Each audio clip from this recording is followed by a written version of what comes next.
They said no one survives a night like this. Not a grown man. Not an animal. And certainly, not a newborn baby.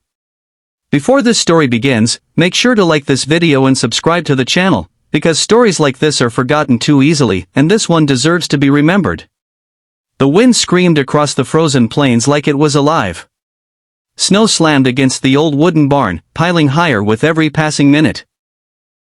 The moon was hidden behind thick clouds, leaving the world buried in darkness and ice. Elias Crow had lived through 60 winters, but even he knew this night was different. He pulled his coat tighter, his breath turning to white smoke in the air. The lantern in his hand flickered, its warm glow fighting a losing battle against the cold. He hadn't planned to come out tonight. No one sane would. Then he heard it. A sound so faint he thought it was the wind playing tricks on his mind. A cry. Elias stopped. The cry came again, weak, trembling, almost swallowed by the storm.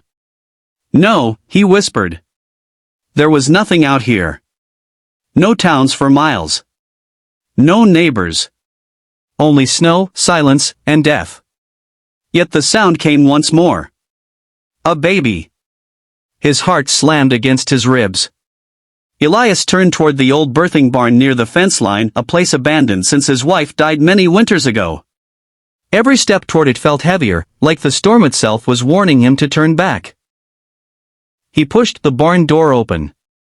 The smell of hay and frost filled the air. Snow had crept inside through broken boards. The lantern's light swept across empty stalls until it stopped. There, in the corner, lay a small bundle. The crying grew clearer now. Elias dropped to his knees, ignoring the cold biting through his gloves. Inside the bundle was a newborn baby, wrapped in a thin patchwork quilt already stiff with ice.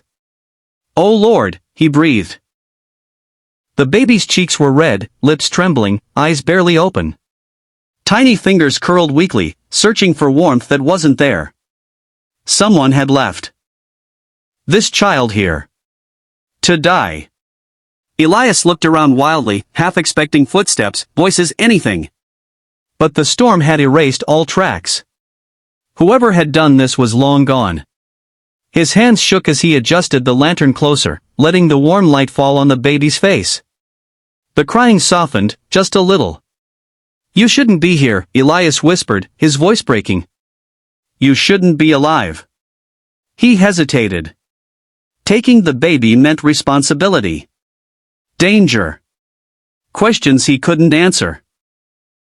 He was an old man living alone, barely surviving winter himself. But leaving the baby? That wasn't a choice. Elias carefully lifted the child, cradling her against his chest. She was lighter than he expected, too light. Her breathing was shallow, fragile. He turned toward his cabin, fighting the wind step by step. Each footstep felt like a battle against time. Inside the cabin, Elias stoked the fire until flames roared. He wrapped the baby in his wife's old quilt. The one he hadn't touched since she died. The baby whimpered, then slowly relaxed. For the first time that night, silence. Elias sat in the chair, staring down at her. A baby girl. On the quilt, tucked near her chest, was a folded piece of paper.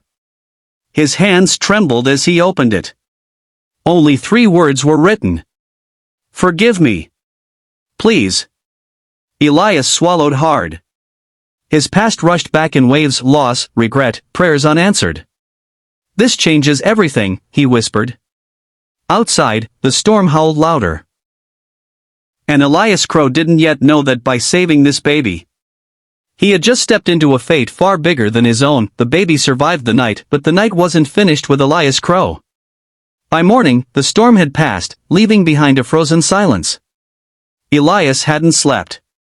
The baby lay bundled beside the fire, her tiny chest rising and falling in soft rhythm. Alive. That alone felt like a miracle. Elias fed her warm milk the best he could, his hands clumsy but gentle. Each time she opened her eyes, something in his chest tightened, a feeling he hadn't known since his wife's final days. He named her Hope. Because that's what she was. But hope has a way of drawing danger.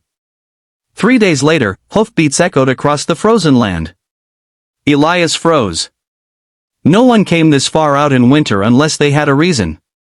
He hid Hope in the back room just as the knock came, hard, impatient. When Elias opened the door, 2 men stood outside, faces wrapped in scarves, eyes cold.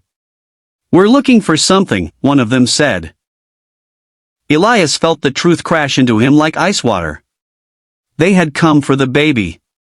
"There's nothing here but an old man and his ghosts," Elias replied, steadying his voice. The men's eyes scanned the cabin. One of them smiled, slow and dangerous. "We'll be back," he said. That night, Elias packed what little he had. He wrapped Hope tightly, whispering promises he wasn't sure he could keep. "I won't let them take you." They left before dawn. The journey nearly killed him. But love carried him forward. Weeks later, Elias arrived at a distant settlement. He left Hope at the church steps, tears freezing on his beard. She deserved more than fear. More than running. As he turned away, the church bell rang. Years passed. Elias never forgot her. And one spring morning, long after he believed the world had forgotten him, a young woman arrived at his cabin. She had his eyes. "I think," she said softly, "you saved my life once." Elias smiled through tears. Some nights change everything. And some choices echo forever. If this story moved you, thumbs up, like, bell, subscribe. Speech balloon, comment what you felt. Because stories like this deserve to live on.